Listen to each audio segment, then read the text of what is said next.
الحمد لله الذي بنعمته تتم الصالحات. اللهم اهدنا الصراط المستقيم وبك نستعين يا فتاح. اللهم صل على سيدنا محمد وعلى ال سيدنا محمد وبارك وسلم. اللهم صل على سيدنا محمد وعلى ال سيدنا محمد وبارك وسلم. اللهم صل على سيدنا محمد وعلى ال سيدنا محمد وبارك وسلم. ہم لوگ پیج نمبر 288 پر ہیں. 288 پر ہم لوگ جو ہے یہاں پر انصار اور مہاجرین میں برادرانہ رشتہ یعنی بھائی چارہ،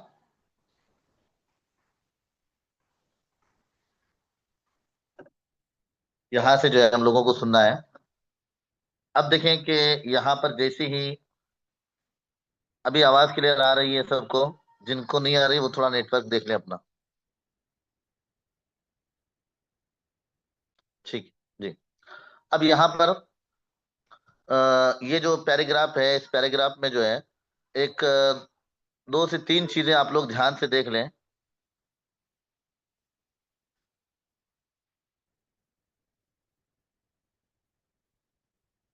جی، ایک تو سب سے پہلے یہاں پر انصار اور مہاجرین، آپ کو جسے معلوم ہے کہ جیسے ہی مہاجرین ہجرت کر کر جو ہے وہ یہاں پر آنے لگے، تو اب ظاہر سی بات ہے کہ بعض افراد آ رہے تھے اور بعض جو ہے وہ کئی سارے جو ہے مطلب پورے فیملی آ رہے تھے، فیملی پوری کی پوری. تو اس اعتبار سے اب سب ان کا جو ہے انتظام کرنا ایک بڑا مسئلہ تھا.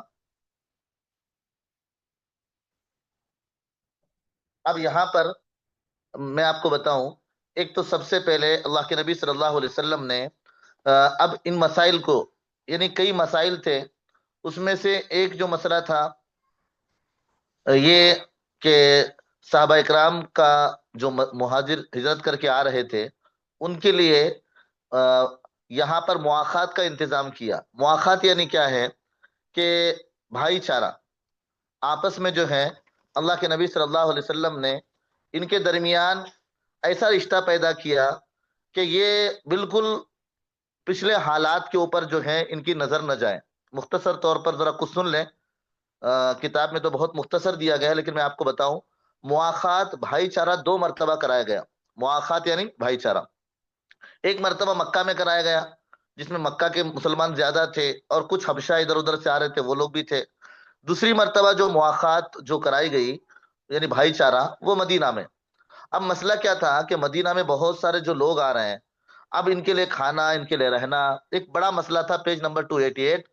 اب اس اعتبار سے اللہ کے نبی صلی اللہ علیہ وسلم کی ایک بصیرت دیکھیں، اللہ کے نبی صلی اللہ علیہ وسلم کو کتنی صلاحیتیں دی گئی تھی اللہ تعالیٰ. اب اس میں کئی ساری چیزیں تھی. ایک تو جو ہے معاشی حالات سے ان کو ٹھیک کرنا تھا. اب معاشی حالات کیسے ٹھیک ہو جائیں گے؟ یہ لوگ پورا سب کچھ چھوڑ کر آئے ہیں. اللہ کے نبی صلی اللہ علیہ وسلم نے انصار اور ان کو بھائی جب بنایا تو ماشاءاللہ انصار صحابہ نے ایسی قربانی دی.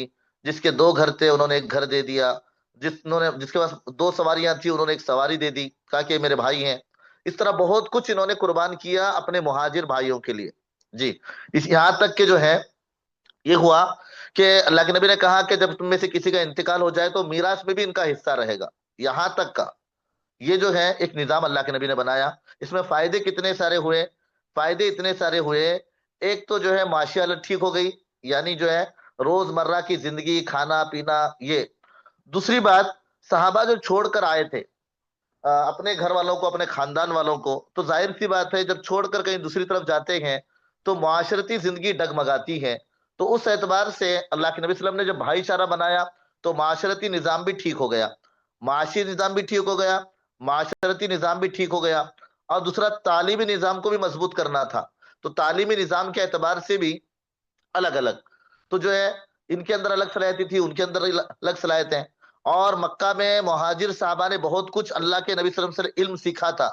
جب ان کا بھائی چارہ بنایا تو انہوں نے جو ہے مکہ والے بھائی جو تھے مہاجروں نے، وہ انصار بھائیوں کو بہت کچھ اپنا دین سکھایا جو انہوں نے مکہ میں سیکھا تھا. ایک فائدہ یہ ہوا، تعلیم مضبوط ہوئی، معاشی حالت بہتر ہوئے، معاشرتی یعنی خاندانی زندگی مضبوط ہوئی. اور اسی طرح کیا تھا کہ وہاں پر جو یہود تھے، مدینہ میں 2 قسم کے لوگ تھے. ایک صحرائی یعنی ریگستانی لوگ تھے، ایک جو ہے کھیتی باڑی کرنے والے مزاج کے لوگ، 2 لوگ تھے. تو یہودی دونوں کو ان کے مزاج کے اعتبار سے آپس میں لڑانے کا کام کرتے تھے. اللہ کے نبی صلی اللہ علیہ وسلم ایک تیسری تہذیب، دینی تہذیب لے کر آئے، تو یہ سب لوگوں نے اپنی تہذیب چھوڑی، دینی تہذیب پر آئے، تو ان کا لڑنا بھی ختم ہو گیا۔ کتنے سارے فائدے ہیں! اللہ کے نبی صلی اللہ علیہ وسلم کی حکمت پر قربان جائے، کروڑا کروڑ سلام ہو پیارے آقا محمد عربی صلی اللہ علیہ وسلم پر، کتنی ساری۔ اور دوسری چیز دیکھیں، مکہ جو ہے، مکہ میں جتنے صحابہ تھے تجارت کا علم ان کے پاس تھا اور تجارت میں ماہر تھے، اور مدینہ میں جتنے بھائی ہیں وہ کھیتی میں ماہر تھے، تو اس اعتبار سے جو ہے انہوں نے ان کو کھیتی سکھائی، اور مکہ والوں نے، مہاجر بھائیوں نے ان کو جو ہے وہ تجارت سکھائی۔ اس سے بھی جو ہے پورے تجارت پر پورا قبضہ، اور تجارت مضبوط ہو گئی۔ بہت ساری اس میں حکمتیں ہیں جی، جو آپس میں بھائی چارہ اللہ کے نبی صلی اللہ علیہ وسلم نے بنایا۔ تو اس کو اتنا یاد رکھیں کہ اللہ کے نبی صلی اللہ علیہ وسلم، بڑا مسئلہ جو تھا اللہ کے نبی صلی اللہ علیہ وسلم کا، صحابہ جو ہجرت کر کے آئے تھے ان کو سیٹ کرنا، تو اللہ کے نبی صلی اللہ علیہ وسلم نے ان کو جو سیٹ کیا وہ آپس میں بھائی بھائی بنا کر جی۔ اب اس کے بعد دیکھیں کہ مدینے کے معاشرے اور اس کے رہنمائی ریاست صلی اللہ علیہ وسلم نے جس کمال حکمت سے حل کیا، اس کی مثال جو ہے دوسری مثال دنیا میں نہیں ملتی۔ اللہ کے نبی صلی اللہ علیہ وسلم نے اتنا زبردست نظام بنایا، وہ کس وجہ سے؟ ایک تو جو ہے وہ کوئی آرڈیننس جاری نہیں کیا، یعنی وقتی آرڈر کوئی جاری نہیں کیا۔ دوسرا کیا ہے؟ الائٹمنٹس نہیں کی، یعنی جو ہے روک ٹوک نہیں کی اللہ کے نبی صلی اللہ علیہ وسلم نے، ایسا مت کرو، ایسا کرو، ایسا مت کرو، یعنی بہت پیار محبت سے اللہ کے نبی صلی اللہ علیہ وسلم ان کو جو ہے ایک کیا، جس کی وجہ سے اتنا بڑا فائدہ ہوا۔ یہ پیراگراف میں اتنا خلاصہ ہے۔ دوسرا پیراگراف جو ہے، یہاں پر کچھ نوجوان مکہ سے جو آئے تھے، وہ ایسے تھے کہ ان کے پاس گھر وغیرہ نہیں تھا، وہ علم حاصل کرنا چاہتے تھے، تو صفہ جو ہے ایک چبوترا جو ہے ایسا تھا، جو کھجور کے چھپر والا، اور سائڈ سے اس کی دیواریں نہیں تھی، اور جیسے کٹا جو ہوتا ہے چوک کٹا، اور اس کے اوپر کچھ چھپر، تو یہ پورے کے پورے وہاں پر رہتے تھے۔ ان کے کھانے کا نظام کیسا تھا؟ اللہ کے نبی خود ذمہ داری لیتے تھے، بعض مرتبہ ایک ایک کو جو ہے وہ صحابہ کے گھر بھیج دیتے تھے۔ اس طرح کسی نہ کسی طرح ان کا نظام تھا، اور بیچارے جتنے اصحاب صفہ ہیں بس علم سیکھنے میں، دین سیکھنے میں منہمک رہتے تھے۔ آپ لوگوں کو معلوم ہونا چاہیے، ایک جنگ ہوئی، اس جنگ میں تقریباً جو ہے جو مارے گئے تو 70 اصحاب صفہ اس جنگ میں مارے گئے۔ تو خاص کر جو ہے کئی لوگ اللہ کے نبی صلی اللہ علیہ وسلم کے پاس یہ تقاضا لے کر آئے تھے، جس میں بنو لحیان بھی تھے، کہا کہ ہم دین سیکھنا چاہتے ہیں، آپ جو ہیں وہ بھیجو۔ تو اس میں تقریباً اللہ کے نبی صلی اللہ علیہ وسلم نے 70 اصحاب صفہ کو بھیجا تھا، تو سب کو جو ہے شہید کیا گیا۔ اللہ کے نبی کو بہت صدمہ ہوا۔ بہرحال اصحاب صفہ کی تعداد بیک وقت 70 رہتی تھی، اور سب ملا کر تقریباً جو ہے 400 500 تک کی تعداد ان کی پہنچتی ہے، یہ اصحاب صفہ ہمیشہ دین سیکھنے کے لیے۔ اور اسی میں سے جو ہے اللہ کے نبی صلی اللہ علیہ وسلم، کئی صحابہ جو زبردست، ابو ہریرہ رضی اللہ تعالیٰ عنہ جو سب سے زیادہ حدیثیں بیان کرنے والے، یہ اسی اصحاب صفہ میں سے تھے جی۔ اور ایک بات میں آپ کو بتاؤں کہ اللہ کے نبی صلی اللہ علیہ وسلم کا مقصد کیا تھا؟ بھائی چارہ کے ذریعے جو بھائی چارہ کروایا تھا، کئی صحابہ جو تھے غلام تھے، کیا تھے؟ غلام تھے۔ اب یہ ان کی ذہنیت جو تھی وہ غلامیت کی تھی۔ اللہ کے نبی صلی اللہ علیہ وسلم نے ان کی جو ذہنیت عمدہ ہو جائے، اور وہ عمدہ سوچ اور عمدہ مزاج کے بن جائیں، اور آزاد ذہن کے بن جائیں، اللہ کے نبی صلی اللہ علیہ وسلم نے اس لیے بھائی چارہ کرایا۔ اب ایک وقت وہ آیا، سالم مولا، یہ بھی ایک غلام تھے، آزاد کردہ غلام سالم مولا۔ جب عمر رضی اللہ تعالیٰ عنہ کا انتقال ہونے لگا، تو عمر رضی اللہ تعالیٰ عنہ کہنے لگے، اس وقت ابو حذیفہ سالم مولا ہوتے تو میں ان کو خلیفہ بناتا۔ آپ اندازہ لگائیں اللہ کے نبی نے غلاموں پر بھی کیسی محنت کی کہ وہ خلیفہ بننے کے قابل بن گئے۔ یہ ہے پیارے آقا کی محنت جی۔ یہ پیراگراف تو ہو گیا۔ یہاں پر اللہ کے نبی صلی اللہ علیہ وسلم نے جو ہے بہت زیادہ قوانین بنا کر صحابہ کو جو ہے اور معاشرے کو پریشان کرنے کا ماحول نہیں بنایا، بھائی چارہ بنایا، اور بھائی چارے کے ساتھ ساتھ جو ہے اللہ کے نبی ان کو مضبوط کیا۔ میں نے سب چیزیں بتائی۔ اس کے علاوہ اصحاب صفہ کون تھے اس کے بارے میں نے آپ کو بتایا۔ اب نیچے کے دیکھیں کتنے سب محنتیں ہو رہی تھی، تو اب شیطان کیسے خاموش بیٹھے گا؟ یہ پیراگراف نیچے کا 289۔ اب یہاں پر دیکھیں، ذرا غور سے اس کو سنیں، ایک چھوٹا سا پیراگراف میں اپنے خلاصے میں اس کو بیان کر رہا ہوں۔ ایک تو جو ہے مکہ سے اسلام کا پود، یعنی پود کہتے ہیں چھوٹا سا پودا، چھوٹا سا پودا، مکہ سے اسلام کا پود آ کر مدینہ میں کیسے لگتا ہے، اور کیسے اس کو جو ہے وہ مضبوطی ملتی ہے، اس کے بارے میں۔ مکہ سے اسلام کا پود آ کر مدینہ میں کیسے لگتا ہے، اور اس کو کیسے مضبوطی ملتی ہے، ایک نئی طاقت نے حرکت میں آ کر کیسے ماحول میں تبدیلیاں پیدا کی. 2 پوائنٹ. تیسرا پوائنٹ، سوئے ہوئے معاشرے کو حق کے اعلان سے جگایا. حق کے اعلان، یہاں پر جو جملہ ہے اذان حق، یعنی حق کے اعلان سے، حق کے آواز سے ان کو جگایا. ایک پوائنٹ اور ہے، آواز نہیں آ رہی ہے؟ دیکھیں، بعض مرتبہ آپ لوگوں کا نیٹ ورک کام نہیں کرتا ہے تو جس کی وجہ سے مسئلہ ہوتا ہے. آپ لوگ دیکھیں، باقی سب کو تو آ رہی ہے، بیچ میں سے نہ ٹوکیں تاکہ آواز مطلب پورا ڈسٹرب ہو جاتا ہے. آپ اپنا نیٹ ورک چیک کر لیں. پہلا پوائنٹ جو ہے، مکہ سے اسلام کا پود آ کر مدینے میں کیسے لگتا ہے اور اس کو کیسے جو ہے مضبوطی ملتی ہے. دوسرا پوائنٹ، ایک نئی طاقت نے حرکت میں آ کر، ایک پوائنٹ نمبر 2، ایک نئی طاقت نے حرکت میں آ کر کیسے ماحول میں تبدیلیاں پیدا کی. تیسرا پوائنٹ، سوئے ہوئے معاشرے کو حق کے اعلان کے ساتھ جگانا. چوتھا پوائنٹ، عمل کا ماحول تیار کیا جس کے پیچھے ایک مثبت یعنی پوزیٹو سوچ اور تعمیری طاقت یعنی ان کو آباد کرنے کی طاقت کام کر رہی تھی اللہ کے نبی صلی اللہ علیہ وسلم کی طرف سے. جی، اب ایک اور پوائنٹ یہاں پر، شیطان مدینہ کا ماحول اور اٹھان کی طاقت دے کر تل ملا اٹھا. اب وہ اپنے ماننے والوں کو میدان میں لانے کی کوشش میں لگ گیا. آخر کار اس کو اس کے چیلے مل گئے. اب یہ سب ماحول دیکھ کر شیطان جو کوشش کر رہا تھا کہ اب یہ کیسے دین ترقی کر رہا ہے، اس نے تو وعدہ کیا تھا کہ میں تیرے بندوں کو ہدایت پر آنے نہیں دوں گا، گمراہ کروں گا. اب یہ پریشان ہوا، تل ملا اٹھا اور وہ لوگوں کی جو تلاش میں لگ گیا. آخر کار اس کو مل گئے. اب یہاں پر دے رہے ہیں، دین حق کو مکہ میں مشرکین اور کفار سے مقابلہ تھا. پوائنٹ، مکہ میں کس سے مقابلہ تھا دین حق کو؟ کفار اور مشرکین سے. اور مدینہ میں جو ہے، مدینہ میں دین حق کو جو مقابلہ تھا وہ یہود اور منافقین سے مقابلہ تھا. یہود اور منافقین سے مقابلہ.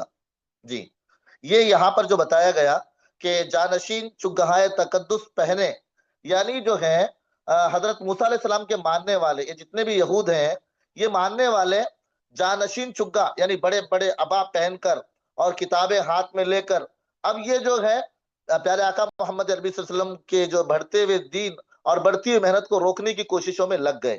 جس طرح کے کفار نے مکہ میں کوششیں کی تھی، اس طرح مدینہ میں یہود ایسی کوشش کرنے لگ گئے. 289 یہاں تک سمجھ میں آ گیا آپ لوگوں کو؟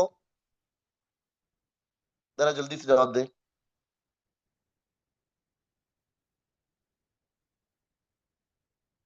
ٹھیک ہے، چلیں. جن کو نہیں سمجھ میں آیا تھوڑا سا ریکارڈنگ دیکھ لیں بعد میں. اب آگے دیکھیں، یہود کا غرور اور حسد. اب یہاں پر بہت ہی اہم ہے، پوائنٹ ٹو پوائنٹ سنیں آپ. نمبر 1 پوائنٹ، تاریخ اسلام و جاہلیت کا یہ عجیب المیہ ہے. جب بھی گھر کو آگ لگتی ہے گھر کے چراغ سے، ہمیشہ جو تکلیف پہنچی ہے، اسلام کی تاریخ رہی ہے کہ ہمیشہ جو تکلیف پہنچی ہے وہ اپنوں سے تکلیف پہنچی ہے. یہاں پر بتانا جا رہا ہے کہ دین حق کی مزاحمت کرنے کی خدمت سب سے بڑھ کر جو کسی نے کی ہے تو کس نے کی ہے؟ اہل مذہب ہی نے. اب جیسے دیکھیں کہ یہود جو تھے وہ ایک مذہب پر تھے، ان کو کوشش اس بات کی کرنا تھا کہ واقعی میں یہ قرآن جو تورات، زبور، انجیل میں جو دین تھا وہی دین محمد صلی اللہ علیہ وسلم لے کر آئے. ساتھ دینے کے بجائے یہی لوگ مخالف ہو گئے، ہے نا. یہ جو اس کو پوائنٹ یاد رکھیں، یہود کو بجائے ساتھ دینے کے اور اللہ کے نبی صلی اللہ علیہ وسلم کو مضبوط کرنے کے، حالانکہ یہ لوگ کتاب والے تھے، تورات، زبور، انجیل کے ماننے والے، یہی لوگ اللہ کے نبی صلی اللہ علیہ وسلم کی مخالفت میں لگ گئے. پہلی بات. المیہ یعنی سوچ کا مقام. المیہ ایک سوچ کا مقام، ایک بہت ہی عجیب، اور اس طرح المیہ جو کہتے ہیں خاص ایک عجیب طریقے سے جو ہے سوچ میں پڑنا. جی، اب دیکھیں دوسرا پوائنٹ جو یہاں پر دیا گیا، یہ بجائے ایمان لانے کے، اول کافر بھی، سب سے پہلے یہی جو ہے کافر بنتے جا رہے تھے، یعنی انکار کرنے والے تھے. اب 2 پوائنٹ. پہلا پوائنٹ میں نے بتایا ان کو ساتھ دینا تھا کیونکہ کتاب والے تھے، قرآن جو ہے تورات، زبور، انجیل والے تھے، وہی لوگ سب سے زیادہ تکلیف دینے والے. اب ان کو بجائے ایمان لانے کے وہ سب سے پہلے کفر کرنے والے بن گئے. دوسرا پوائنٹ. اور ایک چیز یہاں پر جو سمجھائی گئی اس کو دیکھیں کہ اہل مذہب ابتدا میں مذہب کے خادم اور علم بردار ہوتے ہیں، لیکن آہستہ آہستہ جب ان کا ایک مرتبہ پیدا ہو جاتا ہے اور ان کے کچھ مفاد سے چیزیں وابستہ ہو جاتی ہیں، وہ مذہب کو اپنا تابع دار بناتے ہیں، جن کو مذہب کا ٹھیکیدار کہتے ہیں۔ ایسا ہی کئی مذہبوں میں، اس ملک میں ہو یا دوسرے ملکوں میں ہو، ایسا ہے کہ مذہب کے تابع نہیں ہے، مذہب کو اپنے تابع بنا لیا ہے۔ یہاں پر یہ بتانا چاہ رہے ہیں، تیسرا پوائنٹ۔ اب یہاں پر شروعات میں کیا ہوا، پیج نمبر 290 پر دیکھیں، وہاں پر اتنے ہی 3 پوائنٹ یاد رکھیں۔ پہلا پوائنٹ میں نے جسے بتایا، یہ جو ہے یہود کو ساتھ دینا تھا، اس لیے کہ وہی کتابوں کی باتیں اللہ کے نبی صلی اللہ علیہ وسلم جو پہلی تھی اس میں تصدیق کی گئی تھی، وہی باتیں قرآن پاک اللہ کی طرف سے آیا ہوا سب تصدیق والا لائے تھے، اس کے باوجود بھی ان لوگوں نے ساتھ نہیں دیا، وہی زیادہ پریشان کرنے والے بن گئے۔ دوسرا جو ہے، سب سے پہلے کفر کرنے والے یہی بن گئے۔ اور تیسری بات بتائی گئی، بعض مرتبہ کیا ہوتا ہے کہ مذہب کے ٹھیکیدار بن جاتے ہیں اور مذہب کو برادرانہ یعنی بھائی چارہ، تو مذہب کو بجائے جو ہے وہ مذہب کے تابع ہونے کے، خود مذہب کو اپنے تابع بنا کر مذہب کے ٹھیکیدار بن جاتے ہیں۔ اب یہاں پر دیکھیں پیج نمبر 290 پر، یہاں پر جو بتانا چاہ رہے ہیں کہ اکثر کیا ہوا ہے، چاہے وہ یہود کا مذہب ہو، چاہے تورات کا مذہب ہو، چاہے انجیل کا مذہب ہو، اکثر کیا ہوا ہے کہ مذاہب کے اوپر ایسے مرائل آئے ہیں، ایک اچھے نفع بخش کاروبار کی سطح پر آ جاتا ہے اور ایک جاگیر بن کر رہ جاتا ہے مذہب۔ یہ آپ لوگ جو ہے صرف سمجھ لیں، یہ کیا حالت دنیا بھر کا نقشہ کھینچا گیا ہے، آج ہم بھی دیکھ رہے ہیں۔ کیا ہم لوگ اسلام کے تابع ہیں؟ کیا ہم قرآن کے تابع ہیں؟ کیا ہم شریعت کے تابع ہیں؟ کچھ ہم لوگوں نے باتوں کو گھڑ لیا ہے، بعض مرتبہ جب ہم کو کہتے ہیں کہ دین یہ ہے تو کہتے ہیں یہ کہاں سے آیا، ہم تو دادی پردادی اور جو ہے ان کے زمانے سے دیکھتے آئے ہیں، ہے نا۔ ہم لوگ بھی خود ذرا اپنا حال دیکھیں، یہاں پر یہی بات سمجھائی جا رہی ہے۔ یہ پیج میں 5 باتیں جو ہے بہت امپورٹنٹ، بہت اہم ہے، جو انشاءاللہ ہمیشہ کام آئے گی۔ وہ ایک چیز یہاں پر بتائی کہ مذہب کو جو ہے وہ کاروبار کا مطلب شکل، یعنی جو ہے اسے مذہب کو جو ہے تجارت کی شکل بنا لیتے ہیں، اور یہاں پر جو ہے واز مال تجارت بن جاتا ہے۔ اور یہاں پر جو ہے اس کا پورا خلاصہ صرف 3 باتوں میں اس کو اتنا یاد رکھیں کہ جیسے ہی یہ لوگ جب آخرت کو بھول جاتے ہیں، اللہ کو بھول جاتے ہیں، تو مذہب کی ایک بات کو تجارت بنا لیتے ہیں، بیان کو تجارت بنا لیتے ہیں، اور فتویٰ دینے کو بھی جو ہے اپنا بزنس بنا لیتے ہیں اور اپنی مفاد کی چیز بنا لیتے ہیں، اور اس سے وہ فائدہ ڈھونڈتے ہیں۔ جب لاسٹ میں جب ان کو اپنی قیادت اور اثر کی کرسی چھوڑ کر کسی دوسری کی دعوت پر ادائے فرض نہیں کر سکتے، ٹھیک یہی مقام تھا یہودیوں کا۔ اب وہ چاہ رہے تھے کہ اب ہم نہ پیارے آقا کے دین کو مانیں گے، نہ قرآن کو مانیں گے، کیونکہ ہم تو اسی دین کو مانیں گے جس پر تھے۔ حالانکہ اللہ تعالیٰ نے خود کہا کہ اب وہ چیز چھوڑ دو، آپ اس چیز پر آؤ، لیکن یہود اس کو ماننے تیار نہیں تھے۔ اس کا پورا خلاصہ یہی ہے کہ انہوں نے دین کو اپنی جاگیر بنا لیا تھا یہودیوں نے، اور مستقل جو ہے وہ دین کے تابع نہیں تھے، انہوں نے دین کو اپنے تابع بنا لیا تھا۔ اب یہاں پر نیچے دیکھیں کہ یہاں پر جو بتایا جا رہا ہے کچھ دونوں کے درمیان کیا کیا فرق تھا، مشرکین کے اندر کیا چیز تھی اور یہود کے اندر کیا چیز تھی۔ وہاں بھی مخالفت تھی، کہاں پر؟ مکہ میں، اور یہاں پر بھی مخالفت تھی مدینہ میں۔ مکہ میں کون سی مخالفت تھی، ذرا دونوں کو دیکھیں کہ دونوں مخالفتوں میں بڑا فرق ہے۔ کیا ہے کہ سب سے پہلے ان کا جو یہ تھا، مکہ والوں کا جو کردار تھا وہ تکبر کا تھا، اور یہود کا جو کردار تھا وہ حسد والا تھا۔ اس کو یاد رکھیں، بہت ہی اہم چیز ہے۔ کیا تھا؟ مکہ والے تکبر میں آ کر انکار کرنے لگے، اور یہود حسد کی وجہ سے پیارے نبی صلی اللہ علیہ وسلم اور پیارے نبی کے لائے ہوئے دین کا انکار کرنے لگے۔ دوسری چیز کیا ہے؟ یہ احساس برتری کی بیماری تھی۔ کن کو؟ مکہ والوں کو احساس برتری، یعنی ہم بڑے ہیں، ہمارے سے کوئی بڑا نہیں۔ اور یہاں پر جو تھا یہ احساس کہتری کا روگ تھا، یعنی اب ہم ذلیل ہو جائیں گے، ہم رسوا ہو جائیں گے، ہمارا کیا ہوگا، ان کا مسئلہ یہ تھا۔ اب اسی طرح جو ہے اور ایک چیز کیا تھی کہ مکہ والے کھلم کھلا جو ہے وہ کیا کر رہے تھے؟ جنگ کر رہے تھے، تصادم یعنی مدبھیڑ، یعنی بالکل جو ہے وہ ٹکر لے رہے تھے. تکبر اکڑ کو کہتے ہیں، حسد جلنے کو کہتے ہیں.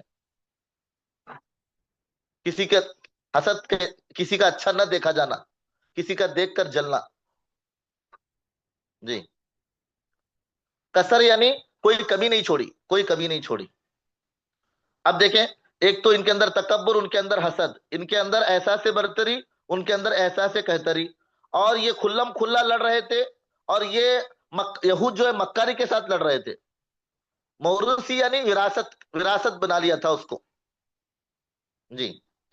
اب یہاں پر دیکھیں، مکہ میں بہادرانہ جسارت تھی، یہاں پر بزدلانہ شرارت تھی. مدینہ میں وہاں پر سیدھے مخالفت تھی، اور یہاں پر جو ہے کانا پھوسی اور بالکل اندرونی چال چلی جا رہی تھی مدینہ میں. یعنی 5-6 الگ الگ چیزیں بتائیں. وہاں تکبر تھا، یہاں حسد تھا، اور مکہ میں احساس برتری اور مدینہ میں احساس کہتری. اور وہاں پر کھلم کھلا ٹکر مکہ میں، اور یہاں پر مکاری اور عیاری مدینہ میں. وہاں پر بہادرانہ ہمت کے ساتھ کفار لڑ رہے تھے، یہاں بزدلانہ شرارت تھی. اور وہاں پر مکہ میں جو ہے سیدھے سادے جو ہے سیدھے سیدھے تشدد کا رخ بڑھ رہا تھا، اور یہاں پر کیا بڑھ رہا تھا؟ آہستہ سے یعنی نجوا اور سازش. نجوا یعنی چھپکے چھپکے پلاننگ کرنا، کانا پھوسی کرنا پلاننگ کے ساتھ. جی. اور مکہ میں صرف کافر تھے، مدینہ میں یہود بھی تھے، منافقین بھی تھے. یہ چیز، یہ فرق ہے. پیج نمبر 291، پیج نمبر 291 پر دیکھیں. جی. اب یہاں پر جو ہے یہ اللہ تعالیٰ نے کس طرح زبردست نظام بنایا کہ پھر ہم دیکھتے ہیں کہ اس رزم کفر یعنی کفر کی جنگ، کفر کی جنگ. اب یہ جو تھے پورے کے جتنے بھی ہیں یہود جو تھے، ان کو اللہ کے نبی کا ساتھ دینا تھا. اللہ کے نبی صلی اللہ علیہ وسلم قرآن لے کر آئے تھے، جو ان کی پہلی کتابوں میں اس کا ذکر تھا، اس کو انہوں نے چھوڑا، اور پورے کے پورے کفر و شرک کی طاقت کے پلڑے میں اپنا پورا پورا وزن انہوں نے تعاون ڈال دیا. یعنی پورا کا پورا انہوں نے اتنا زور دیا اور اتنا ساتھ دیا کفار مکہ کا، اس کی کوئی حد نہیں، اس کی کوئی، اتنا ساتھ دیا اللہ کے نبی صلی اللہ علیہ وسلم کے. نفاق، نفاق کہتے ہیں وہ کہ زبان پر ایک اور دل میں ایک، اس کو کہتے ہیں نفاق. جی. منافق اسی سے ہے کہ زبان پر ایک اور دل میں ایک. اب یہاں پر دیکھیں، یہ تو سب سے پہلے جو پیراگراف میں 291 پر جو سمجھایا گیا ہم لوگوں کو، وہ یہ سمجھایا گیا کہ یہودیوں کو اللہ کے نبی کا ساتھ دینا تھا. انہوں نے جو ہے دوگلے لوگ، یعنی آپ سمجھتے ہیں، ہم کہتے ہیں دگلا ہے، یعنی دو زبان والا ہے. دوگلا، دو زبان والا. جی. اب یہاں پر نیچے 3 باتیں ہم لوگوں کو بہت اچھی طرح سمجھنا ہے. ایک بات، یہود کو اللہ کے نبی کا ساتھ دینا تھا، نہیں دیا. کفار اور مشرکین کا بہت ساتھ دیا. دوسری بات، اللہ تعالیٰ نے کہا کہ دیکھو، اگر یہ لوگوں کو یہ سامنے کہہ دو، تعالوا الی کلمۃ سواء بیننا وبینکم، اللہ کے نبی صلی اللہ علیہ وسلم سے اللہ تعالیٰ نے کہا کہ دیکھو ان کو بلاؤ، یہ کیا کیا اختلافات ہیں ہمارے اندر. ایک تو ایک چیز یہ ہے کہ تم بھی اللہ کی عبادت کرتے ہیں، ہم بھی اللہ کی عبادت کرتے ہیں، جو ہے تم بھی اللہ کے ساتھ کسی کو شریک نہ ٹھہرائیں. اور تیسری بات جو ہے، ہم میں سے کوئی کسی کو خدا نہ بنائے. یہ 3 باتیں یہاں پر جو ہے ذکر کی گئی. تعالوا الی کلمۃ سواء، یعنی یہاں پر ایک چیز ہم لوگوں کو سمجھائی گئی کہ جب کبھی اختلاف ہوتا ہے تو سب سے پہلے دیکھنا ہے کہ کس چیز میں اختلاف ہے، کس چیز میں اختلاف ہے. وہ اختلاف کو اس کے اوپر ہی بات کرنا ہے. باقی جن چیزوں میں اختلاف نہیں ہے ان کو چھوڑ دینا ہے. تو اللہ تعالیٰ نے کہا کہ دیکھو، اب تو اللہ تعالیٰ نے جو یہود تورات زبور انجیل کے ماننے والے، اس میں صاف کہا گیا تھا کہ اللہ ایک ہے، ایک اللہ کی عبادت کی جائے. یہی اللہ کے نبی صلی اللہ علیہ وسلم دعوت لے کر آئے تھے. دوسرا، اللہ تعالیٰ نے کہا تھا کسی کو شریک نہ ٹھہراؤ، وہی دعوت اللہ کے نبی صلی اللہ علیہ وسلم لے کر آئے تھے. اور تیسری بات جو ہے کہ ہم میں سے کسی کو کوئی جو ہے وہ خدا نہ بنائے. تو انہوں نے جو ہے، یہود نے اپنے علماء کو خدا بنا لیا تھا، اور انہی کو جب سب کچھ سمجھ لیا تھا. یہ غلطیاں تھی. بہرحال نیچے جو یہاں پر دیا گیا کہ انہوں نے جو ہے اتنا زیادہ پریشان کیا، اور اتنا زیادہ جو ہے وہ اتنا زیادہ زور لگایا، اور اتنا زیادہ جو ہے محنتیں کی اللہ کے نبی صلی اللہ علیہ وسلم کو اب ابو جہل کا ساتھ دیا، ابو لہب کا ساتھ دیا، جو بالکل گھٹیا انسانوں کا ساتھ دینے کا فیصلہ انہوں نے جو کیا، ایک خاص مذہب کو اپنی جاگیر بنانے کی وجہ سے، یہ 291 پر۔ اب یہاں پر جو ہے یہودیوں کی تقریب اور ان کا پسندانہ مورچہ، اس میں صرف آپ لوگوں کو دو چیزیں یاد رکھنا ہے۔ ایک تو انہوں نے، یہود نے اللہ کے نبی صلی اللہ علیہ وسلم کو اتنا ستایا، سب سے پہلے انہوں نے اللہ کے نبی صلی اللہ علیہ وسلم کا مذاق اڑایا، نئے نئے سوالات کیے، اور اللہ کے نبی صلی اللہ علیہ وسلم پر اعتراضات کیے، یہاں تک کہ اللہ کے نبی صلی اللہ علیہ وسلم پر الزامات لگائے۔ اور اسی طرح کیا کیا کام کیا یہودیوں نے دیکھیں، وہ تو کھلم کھلا لڑ رہے تھے، مار رہے تھے، لیکن یہ جو یہودی جو چل رہے تھے، پھبتیاں کسنا، یعنی مذاق جو ہے، ہنسی اڑانا، مذاق اڑانا، نئے نئے سوالات کرنا، اعتراضات کرنا، الزامات لگانا، اور اسی طرح جو ہے پروپیگنڈے کرنا، یعنی جو ہے کچھ نہ کچھ غلط افواہیں پھیلانا، یہ حال تھا ان کا۔ پیج نمبر 292 پر دیکھیں، یہاں تک کہ مسلمانوں کو باہم لڑانے کی کوششیں کرنا، اور اسی طرح جو ہے اللہ کے نبی صلی اللہ علیہ وسلم کو قتل کرنے کی تدبیریں کرنا، اور جنگ اور ایمرجنسی کی حالت میں سخت غداریاں کرنا۔ یہ جو ہے، یہ یہودوں نے یہ سب اتنی ساری تکلیفیں اللہ کے نبی صلی اللہ علیہ وسلم کو دی، اور بہت زور لگایا انہوں نے، لیکن یہ لوگ دھوکے میں تھے۔ کیوں دھوکے میں تھے؟ کیونکہ ان لوگوں کو ایسا لگ رہا تھا کہ ہم کریں گے اور ہم اس طرح حاوی ہو جائیں گے، ہم بھاری ہو جائیں گے۔ یہ ان کی بالکل غلط سوچ تھی۔ اس لیے کہ کبھی بھی ایک اصول یاد رکھے کہ جو اصول والے ہوتے ہیں، جو اخلاق والے ہوتے ہیں، اور جو بالکل اچھے صفات والے ہوتے ہیں، ان کے مقابل میں غیر اصول والے ٹک نہیں سکتے۔ یہود کے پاس اخلاق نہیں تھے، یہود کے پاس ایک مضبوط اصول نہیں تھا، اور ان کے اوپر کوئی تعمیر والا، یعنی ان کو آباد کرنے والا، کوئی آباد کرنے کا کام کرنے والا ان میں کوئی نہیں تھا۔ اور یہ سب چیزیں اللہ کے نبی کے اندر تھی، مسلمانوں کے اندر تھی۔ اللہ کے نبی صلی اللہ علیہ وسلم کے پاس اصول، اللہ کے نبی صلی اللہ علیہ وسلم اور صحابہ کے پاس اخلاق، اور اللہ کے نبی صلی اللہ علیہ وسلم کے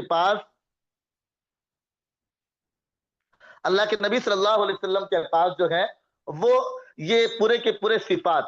تو اب یہ جو ہے پورے کے پورے پریشان ہو گئے، یعنی گویا کہ یہ ایسا ہے، یہاں پر ایک مثال دے کر بتائے، اگر سورج کے سامنے چمگادڑ اپنا جو ہے وہ پر پھیلائے، اور پر پھیلا کر یہ کہے کہ میں سورج کی روشنی کو روک دوں گا، تو یہ بیوقوفی ہے کس کی؟ چمگادڑ کی۔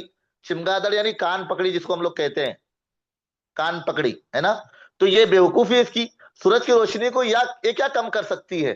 ٹھیک اسی طرح یہودیوں کا بھی یہ حال تھا، وہ اللہ کے نبی صلی اللہ علیہ وسلم کے سامنے ایسے ہی تھے جیسے کہ سورج کے سامنے چمگادڑ، یہ ایسے تھے۔ اب یہاں پر جو ہے اللہ تعالیٰ نے خوب ان کے اندر صلاحیتیں، اب جن لوگوں میں خدا اپنی کوئی قدرت اور قیمت باقی نہ رہی ہو، جن کے پاس کوئی جاندار پیغام موجود نہ ہو، ان کے پاس نہ طاقت تھی، اور نہ ان کے پاس جو ہے کوئی حق کا پیغام تھا، نہ ان کے پاس کوئی اخلاق تھے، غرض یہ کہ صرف جذبات میں، اور آ کر بالکل اپنے کرسیوں کے لیے، اپنے مقام کے لیے انہوں نے اپنی حقیقت کو جو ہے بھلا دیا تھا، اور یہ بالکل جو ہے فاسد طاقت بھی احساس، اور حسد کے مارے یہ اندھے ہو گئے تھے۔ کس کے مارے؟ حسد کے مارے بالکل اندھے ہو گئے تھے۔ اب یہ چاہ رہے تھے کسی نہ کسی طرح مسلمانوں کو پریشان کیا جائے۔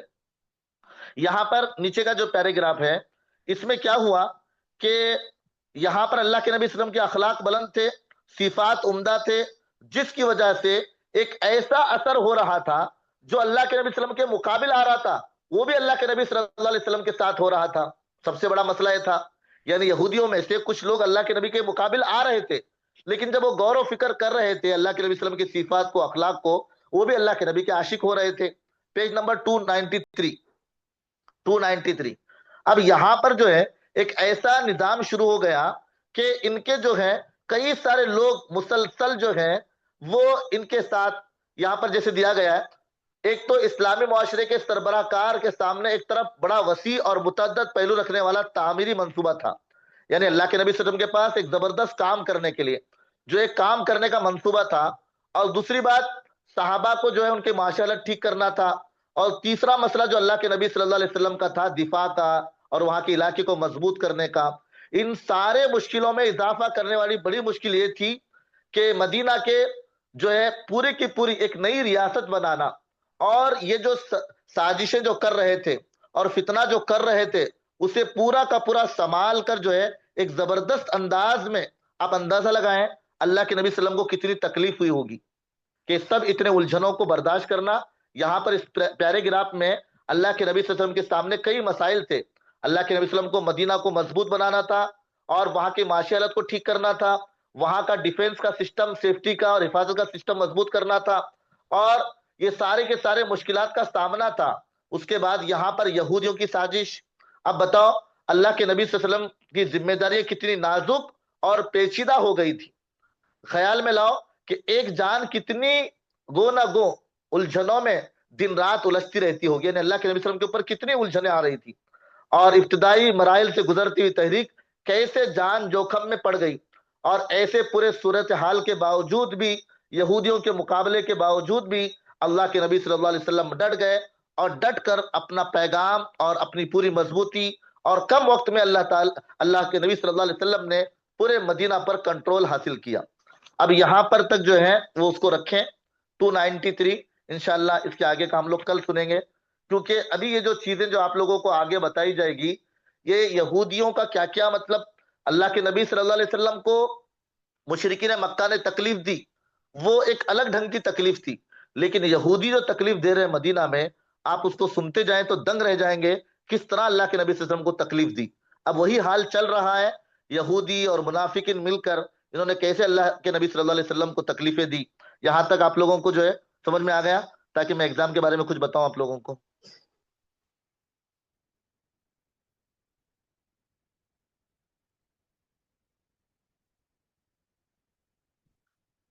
ٹھیک ہے، اچھی بات ہے، جزاک اللہ۔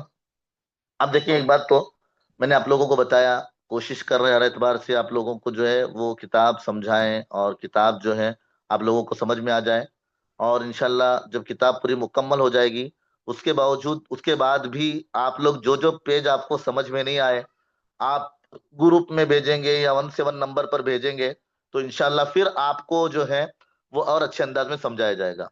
ایگزام کی ڈیٹ ہمارے اصول کے موافق سپٹمبر لاسٹ کی اس میں ہونا طے تھا، سپٹمبر جو ہے لاسٹ ہفتے میں، جیسے آپ لوگوں کو بتایا گیا تھا شروع میں، لیکن جو ہے آپ لوگوں کی رائے، اور ہمارے خاص کر کر جو ہے کئی سارے جو ہے جب رائے لی گئی سب کا یہ تھا کہ اکتوبر میں ہو جائے، پھر ہمارے ساتھیوں نے بھی جو ہے سوچا کہ چھٹیوں کا وقت ہے، اور آپ اتنی محنت کیے ہیں تو چھٹیوں میں ادھر ادھر جانے کا مسئلہ ہوتا ہے، اس لیے ہم لوگوں نے جو ہے 12 کو 12 اکتوبر کو جو ہے یہ ہم لوگوں نے یہ کیا ہے کہ 12 اکتوبر کو ایگزام ہو، ٹھیک ہے، 12 اکتوبر۔ اب اس میں کوئی انشاءاللہ تبدیلی نہیں ہوگی، اور آپ کی سہولت کے لیے ہیں، آپ کو اور ٹائم مل گیا، آپ کو جو ہے اور اچھا موقع مل گیا، آپ لوگ خوب جو ہے اس میں محنت کریں، ہے نا۔ تقریباً کتنے دن مل گئے، 12 14 دن 15 دن اور زیادہ مل گئے آپ کو، جی ٹھیک ہے۔ آپ لوگ پورے کے پورے اچھی طرح محنت کریں، دل لگا کر، دل کھول کر، اور اچھے انداز میں جو ہے آپ لوگ جو ہے بہت ہی زیادہ سمجھ سمجھ کر اس کو یاد کریں۔ میں نے بتایا ہم لوگ کمپٹیشن انعام کے لیے نہیں رکھے ہیں، سب کا، انگلش والوں کا، کنڑ والوں کا، اردو والوں کا، سب کا جو ہے وہ اسی تاریخ کو ہوگا، جی۔ امتحان کے پرچے جو ہیں وہ ایسے ہوں گے جیسے اس میں سے تقریباً جو ہے ملٹیپل آپشن، اس میں جو ہے تقریباً ہو سکتا ہے کہ وہ 100 کے قریب قریب ملٹیپل آپشن ہو، یعنی سوال بھی وہی ہوگا، جواب بھی وہی ہوگا، آپ کو سلیکٹ کرنا ہے چار میں سے کہ کون سا صحیح ہے، جی۔ تقریباً جیسے 300 سوالات جیسے آپ کو بتائے گئے، 300 سوالات ہوں گے، 300 سوالات میں سے ملٹیپل جو ہوں گے وہ 100 کے قریب یا 100 ہوں گے، جی۔ تو اس میں، جی، ایم سی کیو، تو اس میں جو ہے وہ 3 یا 4 آپشن ہوں گے، اس میں سے آپ کو ایک صحیح پر جو ہے وہ کرنا ہے، وہ انشاءاللہ پیپر کا پیٹرن وغیرہ ہمارے شاہد جناب آپ کو انشاءاللہ بھیج دیں گے۔ دوسری بات جو ہے فل ان دا بلینک، خالی جگہ پر کیجئے، تو اس میں جو ہے آپ لوگوں کو 2 لفظ یا 3 لفظ لکھنا ہوگا، تقریباً یہ بھی جو ہے 50 سوال ہوں گے، جی۔ پھر اس کے بعد جو ہے 50 سوال میچ دا فالوئنگ، جوڑیاں جوڑنے کے ہوں گے، 50।